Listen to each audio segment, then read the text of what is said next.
How's it going here? Welcome back to the channel. And today I'll be going through the Samsung Galaxy A51 4G version from last year and comparing it to the Galaxy A52 5G version from this year. This was just launched in April of 2021 and the A51 was launched I think in December of 2019. So even though the A51 5G version of this model was a significant performance upgrade from this one right here, same in this 52 5G version, but maybe you didn't jump on the 5G train last year and you stayed off of that and you're thinking maybe 5G is mature enough, maybe I want to try it out, and I liked the A51 so much from last year, I'm thinking about getting the A52 5G. I hope to compare these two and show you the differences here and give you my opinion, and hopefully that helps you decide if it's a worthy upgrade for you. Now, in general, I'm going to say when your upgrades, should you do it? I think in the high-end phones, maybe $800, $1,000 plus, definitely no. So if you're always thinking about should I upgrade those phones year over year, the blanket statement is definitely no. They're not going to really offer very much year over year to you. But the lower end segment, let's say the $200 to maybe $500 smartphone segment, has been very competitive, and you can argue that maybe upgrading year over year for the last few years has been worth it because there have been so many advancements in those phones in those price categories. But I think this year it might be starting to stagnate a little. Take the Poco X3, between the NFC from last year and the new Pro model this year, they don't really seem to be like much of improvements that's probably worth the upgrade there. So it seems to be flattening out, but maybe the $500 segment is still competitive and it may still be worth your money. I'm going to go ahead and try to break this down for you, offer my opinion. Maybe agree, maybe you don't, but either way, hopefully this helps you out in some way. So first, let's start off with the build and design here. This is the A51 4G model. As you can see here, departure in design language and philosophy here between the two models. You can see the very shiny back in this rainbow finish on the A51 versus this more flat matte finish on the A52 5G. Now, this one does come in several different colors. It comes in black and white here in the US, but unfortunately we're not getting the blue or the violet colors, I think. You can get those unlocked, but they're not going to be on US carriers for this model here, so you're going to get black or white. You do have this more shimmery finish, so I think if you like more flashy, you like more show, you like shine, you're going to like the A51. But personally, I like the flat matte look here of this A52 5G. And so I'll give it to the A52 5G for that personally because that's my style choice, but you may disagree. The other thing to note is that the A51 is a bit thinner and it has some of these rounded corners. So if you can see that on the sides, you've got rounded sides here, which do make it more comfortable to hold, at least personally to me. So it's thinner, you got the rounded edges on the sides and the back, and just kind of curves into your hand a little bit better than this all flat look and build of the A52 5G. So there's no curve on this. It's flat back, flat front, which a lot of people may appreciate and you may prefer. So that's another thing to consider. But all in all, they're still each equally comfortable to hold. The 52 5G isn't that much thicker, and so even though this is slightly more comfortable to hold, I do like the design better on this one. So for me, I personally prefer the overall hardware and design here on the A52 5G. Now flipping these around and checking out the biometrics, and we'll check out the screens and the performance here. You know, it's pretty much about the same, I would say. So getting into the phone, pretty slow on each, quite honestly, but it is kind of effective. I'm trying to do two at the same time, so it's a bit challenging here. But as you can see here, the A51 almost seems faster more of the time. As you can see right there on the fingerprint scanner. They'll both open up, and yes, some people will say what's the big difference between 1 second, but again, you know, if you use some other phones, and even this one, it can take some time, and if you're one of those people who unlock your phone and check your phone a lot over the course of the day, this could be a little bit annoying to you, so just something to consider, but still fairly reliable on both, and it works, so no real big complaints there, just something to point out. And again, as you can see here, the 51 is maybe more consistently a little bit faster for some reason. We can check out the face unlock as well, so we can see there. Again, faster on the A51 that time. Try again. And sorry, I'm trying to get both of these to look at my face at the same time behind the camera. So there you go. See, the 52 was a little bit faster. But either way, these are not speed demons as far as biometric unlocking. But they both do work, and it's nice to have that option here for both face unlock as well as a fingerprint scanner. And then, of course, the first thing you notice when you unlock your phone are the displays. They're both the same size, 6.5-inch Super AMOLED displays. Of course, the A52 5G has that 120 Hz refresh rate, so smoother looking performance supposedly, and you can tell in person.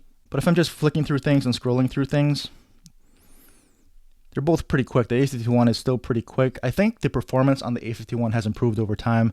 I do remember first using this, and while it wasn't really slow, it has the Exynos 9611, I believe, versus the Snapdragon 765G here on the A52 5G. The A51 wasn't slow, but it did not really lag. No phone really lags nowadays, but it was a step behind, a clear step behind other phones I'm used to, and even for using this, it felt a little bit slow. You could see some kind of a little bit of the motion going through. It wasn't quite as snappy, where the A52 5G definitely is very smooth, very snappy. Noticeable step down from something like the Galaxy S21 series, but still, if you're just using these types of phones, it's very smooth with a 120Hz refresh rate, and it was always snappy out of the box. This one was a bit slower, but since the updates, this definitely feels a lot faster and a little bit more responsive. So it's not as big of a performance boost from day-to-day use, just browsing around, launching some apps like you'll see here. So if you just launch something like Twitter, you'll see it's a step behind, but really, I mean, and of course, when you scroll through while loading media, it's a little bit choppy. But I mean, really, if you're just going to use this day-to-day, that extra second probably won't really ruin your day. And it really won't mean very much in the grand scheme of things. You can see they're pretty much the same. I mean, a step behind here on the A51, but nothing really major. And you can scroll through that and see what that experience looks like here. A little bit choppier here on the A51. You can tell that smooth 120Hz refresh rate here on the A52 kicking in there. But, we can go and launch YouTube. Again, just a step behind, maybe a split second, a second behind. Nothing to really complain about. So I think the updates to the A51 have really helped it. And we can go ahead and actually check on that as well. Let's go back into maybe something like settings here. And we can see they're both running Android 11, but the A51 5G is running Android Samsung One UI 3.0 versus the 52 5G has the latest 3.1 there. And the A51 is still on the February security update, while the A52 5G just got the April security update. So you can see there at the bottom. It's a little bit more updated on the A52 like you'd expect, but not too far behind the A51. And really going back to displays again, if I'm just looking at this in person, I'm looking at my camera and it doesn't look too different. But in person, the A51, even though they're both Super AMOLED displays, 6.5 inches, the A51 looks a little bit dimmer, a little bit more washed out than the A52. And we can actually go and check out the display settings, which are pretty much the same here on each. Let's go here and scroll up to display. And you can see here they're both on vivid screen mode. And they both have the same controls, which is nice. I usually keep it on vivid, but you can actually control the white balance. If you want a cooler looking temperature or warmer looking temperature, you can do that. And they also have more granular controls here to even fine tune it even further to what you like to see with your own eyes. But if I'm just looking at these with this wallpaper here, it's much more vivid, a little bit brighter on the A52 5G. And let's go ahead and take a look at the actual settings here. So let's go to 50% on each. And in the camera, it may not come through as much, but in person, when I'm looking at this definitely looks more vibrant. This definitely looks a little bit more washed out for some reason. So screen and display quality with 120 Hz and everything else, clearly the A52 5G is visibly better and much more of an improvement to me. So I would go with the A52 5G for the display there as well. All right, so we've talked about the display, but let's go ahead and take a look. I think a lot of people use their phones to consume media, so let's go ahead and queue up some things to watch here, and let's check out the differences on each of these. All right, so I've got the same 4K 60 frames per second video queued up, and they both have them on the max resolution here at 4K 60 frames per second, and they're both only going to upscale here because they're both 1080p displays. But you can see here on each what that looks like here. I've got them both in max brightness, so we can kind of see what each of these look like. So I'll play them both here, and we'll take a look. So you can see here, and it's going to be tough to come through and what that looks like here. But, they both are looking really good because they are both Super AMOLED displays. But again, I like the color reproduction a little bit more here on the A52. But they're both probably looking pretty good here on camera. So, but anyway, you have your own eyes. You can decide. Video is tough to really show through what it looks like. But just giving my opinion on what these displays here look like. If I were to go with one, they're both really great being Super AMOLED. But I would go with the A52 5G personally. So let's go ahead and queue up one more video and we'll play some sound so you can hear the speakers at the same time.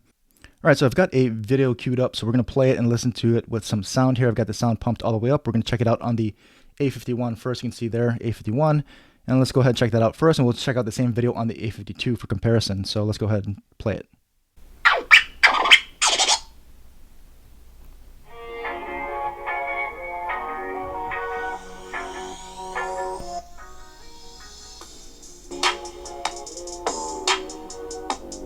Hey, what is going on YouTube? Mike here from Team VRY, and today we are looking at several cases for the Samsung Galaxy S21, courtesy of the awesome people from... So that was the A51. Let's go ahead and check out that same video here on the A52 5G. So let's make sure we got it at full resolution. We've got it at full brightness, and we'll crank up the audio all the way up here, and we'll play the same video here.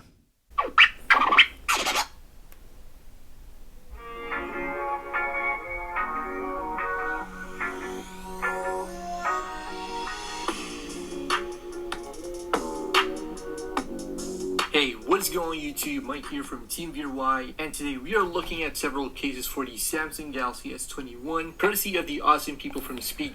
So there you go. First off, that is obviously, like you heard, Mike from Team VRY. If you've not seen his YouTube channel, he's a great creator with some really good quality content, so go ahead and check him out if you have not already. But as you can see and hear from that, the A52 5G has stereo speakers, so it has that loud bottom firing speaker with another speaker up top, while the A51 only has that bottom firing speaker. So for sound quality and speakers, it's definitely going to go to the A52 5G right there. So hopefully that gave you a better idea of what these displays look like if you wanted to watch some YouTube or watch a movie or other content. And hopefully that helped you decide which of these two might be better for you as far as display and speaker quality. So next we can go ahead and check out the software settings. Like I showed you earlier, they're both running Android 11 with the Samsung UI 3.0 versus 3.1 over here on the A52. But let's go into the settings and let's check out the software and what it has to offer. So as you can see here, very much the same experience, very much the same Samsung One UI experience here. And if we go into sounds, we can see here what kind of settings you can tune into here.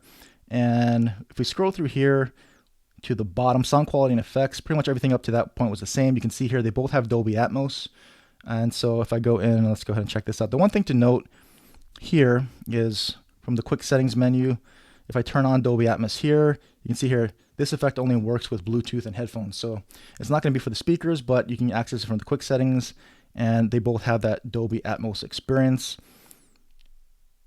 And from there, you can also go to the equalizer. So you can fine tune that experience even further. They have some presets, but you can also reset the equalizer to however you want to fine tune your listening experience. So that's very nice. Samsung carries us down to this more mid-level type of phone here. And I think that's really nice to actually have some sound tuning capability on your phone, especially when you want to plug in or use your headphones. You're going to get a much better sound quality and overall sound listening experience here. And further scrolling down, we already went through the display settings, pretty much the same. Being able to fine tune and color calibrate your displays on each is very nice, although again, the A52 is looking a little more vibrant, a little bit nicer to my eyes. From wallpapers, you can kind of see what they have. You both have the wallpaper services, which I do like. I do like using dynamic lock screens because it gives you really nice wallpaper options for your lock screen. You can download whichever type of category you want. I like landscape.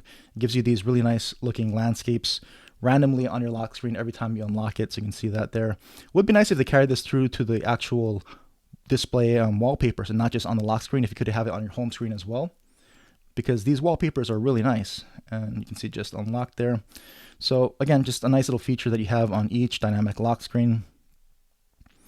But if you don't like that, you can actually go through the different wallpapers, and here's the wallpapers that come on each device. You can see here a little bit more options, or about the same options, I guess, just different wallpaper options here between the 51 obviously and the 52. Nothing to write home about on each, so obviously customizing it and getting your own wallpaper is nice. And what's nice about that is that each of these do have access to the Samsung theme store, so you can actually go in here and theme your devices. They've got actually a considerable amount of free themes if you want. So themes aren't really my thing, but I do know a lot of people like to customize their phones, and that's a huge advantage for Android, so you may as well take advantage of it. And Samsung actually gives you their theme store built into both of these with some pretty decent looking free themes as well. And then moving on to the home screen options and how you want to lay that out, pretty good options here by Samsung as well. You're able to adjust the grid size, so I usually max out the grid size to give myself the most real estate on my home screen.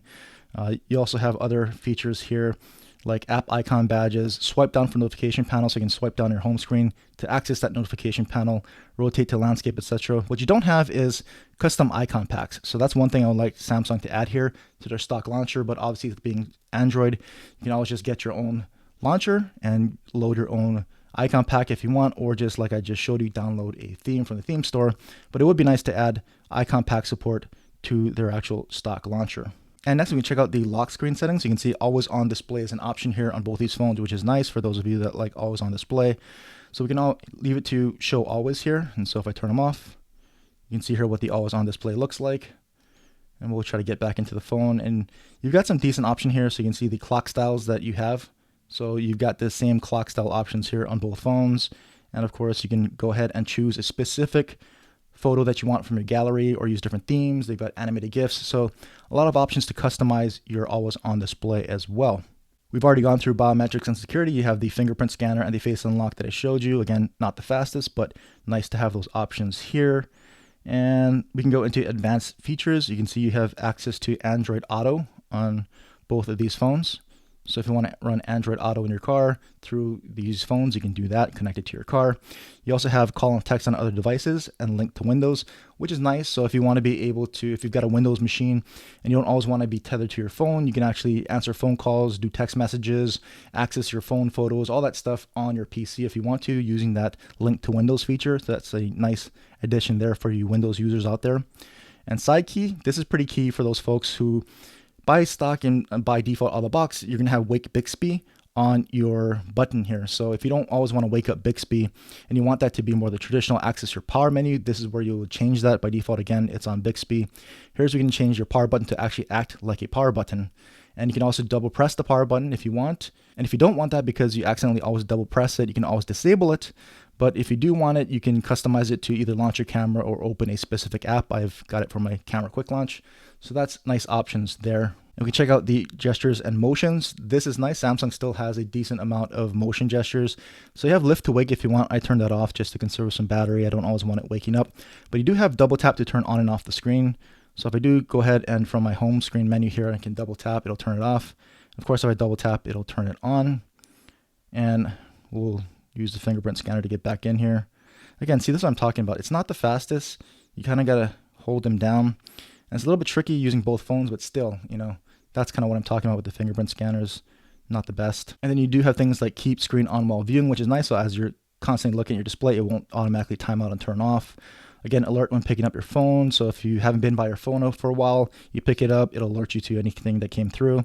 You can mute with gestures and you can do your palm swipe to capture. Although I don't think palm swipe to capture a screenshot is really that effective anymore. And, you know, I have it on, but I don't accidentally turn it on. And when I try to use it, it doesn't really always want to work very well. So I don't really think that's a great feature, but it's still there for those who love palm swipe to capture screenshots. And then for those who like automation and actually use the Bixby routines, I think from what I hear, they're getting more powerful. I personally don't use them, but you can use Bixby routines there if you want. It has game launcher for some specific game settings for all you gamers out there. There's also the screenshots and screen recorders. So you can do screen recording, obviously, and customize your screenshots. You can choose a screenshot format. You can choose how to mute them if you want, video quality when you're recording. So a little bit of settings there for your screenshots and screen recording, which is nice to be able to do.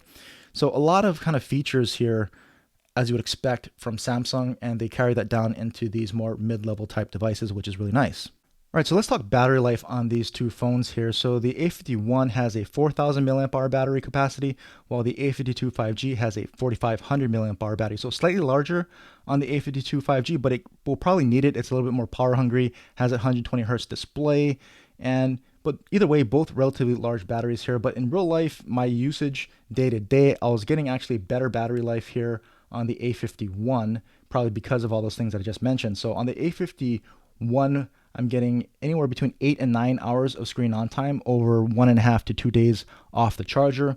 While the A52 5G, I'm getting about 5.5 to 6.5 hours of screen on time over that same time period.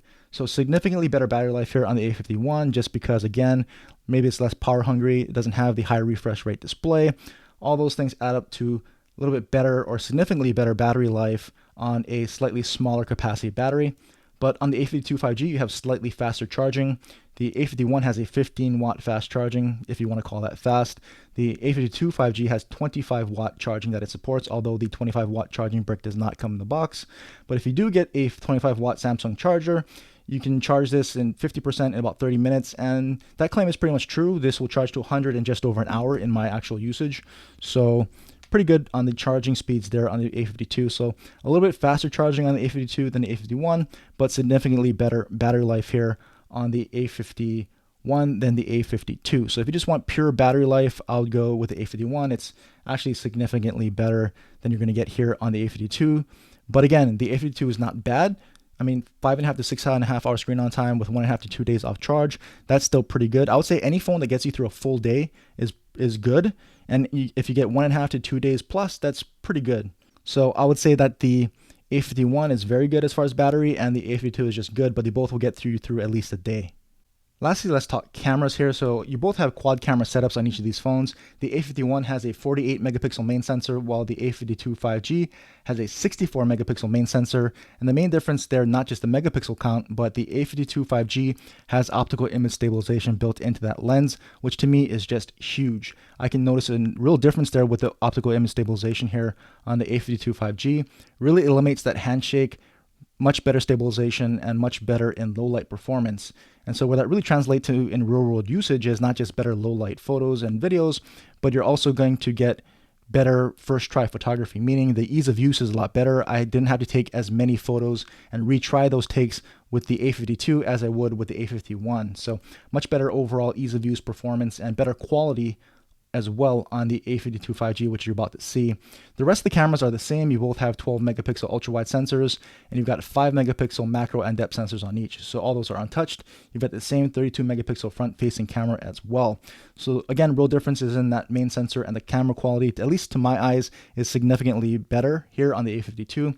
But I'll go ahead and show you some photos, samples here, and they're not like for like, so they're not a back-to-back camera comparison. If you're interested in seeing that, let me know, but I can tell you right now the A52 is definitely going to be better.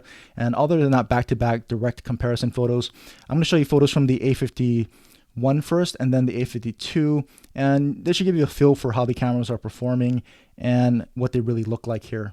And I'll also go ahead and shoot some video. I'll probably go back to back on the video on the front and the rear just here in my office to give you a sense for what that looks like in a like for like comparison. So let's go ahead and check out the photos and that video, and we'll come back and wrap this video up.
Hey everyone, so here's some front-facing footage from the Galaxy A51 and the A52 5G.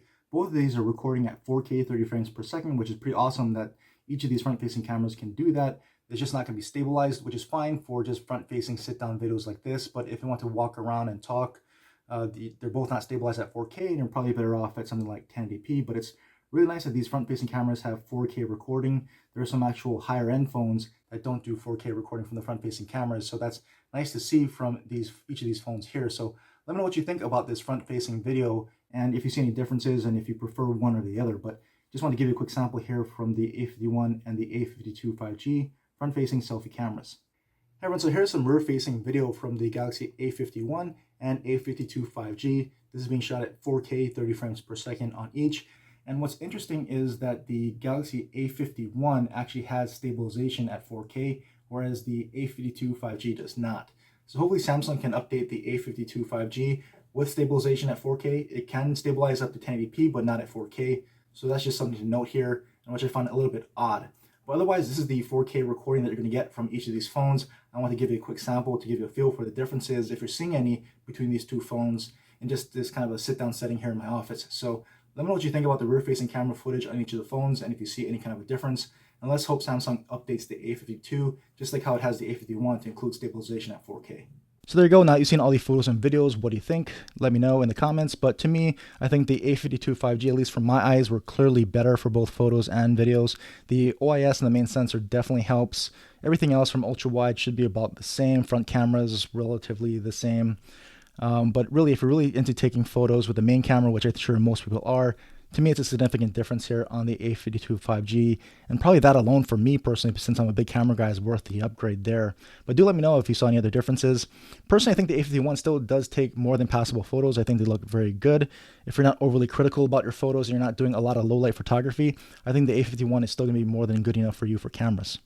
So just a quick recap, as far as build, I personally prefer the A52 with the matte finish, but if you like shiny, you may like the A51, and it's also a little bit better feel to hold. Performance-wise, the A52 5G is definitely a lot better. This can get a little bit laggy at times, not really laggy, but you can really feel it slowing down at times more than the A52, although the A51 is serviceable. But general overall performance with the 765G here, Exynos 9611, you're definitely going to feel a difference, and performance definitely goes to the A52 5G. Software, they're pretty much the same. This is running One UI 3.0 and this is One UI 3.1. Both Android 11, a little bit more updates here on the newer model, obviously, from monthly security patches. But as far as software features that we ran through, as you could see, pretty much the same, not too much difference. They're your typical Samsung software feature loaded experience here on both phones. For me, display and speakers are both better here on the A52 5G. In person, the display is much more vibrant. The colors look better, even though they're both Super AMOLED and the same size. You also have the 120 Hz refresh rate, which does make a difference in real-world usage if you're just looking at it and playing around with it. And you've got dual speakers versus a single speaker. So display and speakers definitely go to the A52 5G. Then as far as battery life, that definitely goes to the A51. It just lasts longer. Like I said, 8 to 9 hours of screen on time over 1.5 to 2 days. This is going to get you, or at least gets me, 5.5 to 6.5 hours over that same time period. But again, they both will last you at least a day, up to 2 days, or even longer, depending on your usage. So as far as longevity, they're both pretty good. But just if you're really a hardcore user and you always are using your screen for things, you're going to get better battery life out of the A51. And then lastly, cameras, like I just said, the A52 5G, as far as the main sensor, is a significant improvement here and worth the upgrade alone for me and for any of you camera buffs out there. If you just want better daytime photos, you want better low light photos, you're just going to get better results out of the A52 5G. So again, just to answer the question, is the A52 5G worth that 1-year upgrade over the A51? And I would say definitely yes. It's better in almost every way except for battery life. And even though this is $500 and this is maybe about $300 or less, now that the A52 5G is on US carriers, I'm sure you're going to be able to find this on some pretty good deals. And if you can do so, that's great. If you can afford it, even better. But just hardware to hardware is definitely worth that 1-year upgrade. There's a lot to like about the A52, and they've done enough improvements to warrant that upgrade year over year in this instance. So again, that's just my take. Let me know what you think in the comments. If I didn't cover something that you want to know more about, let me know in the comments as well. And as always, thanks for watching.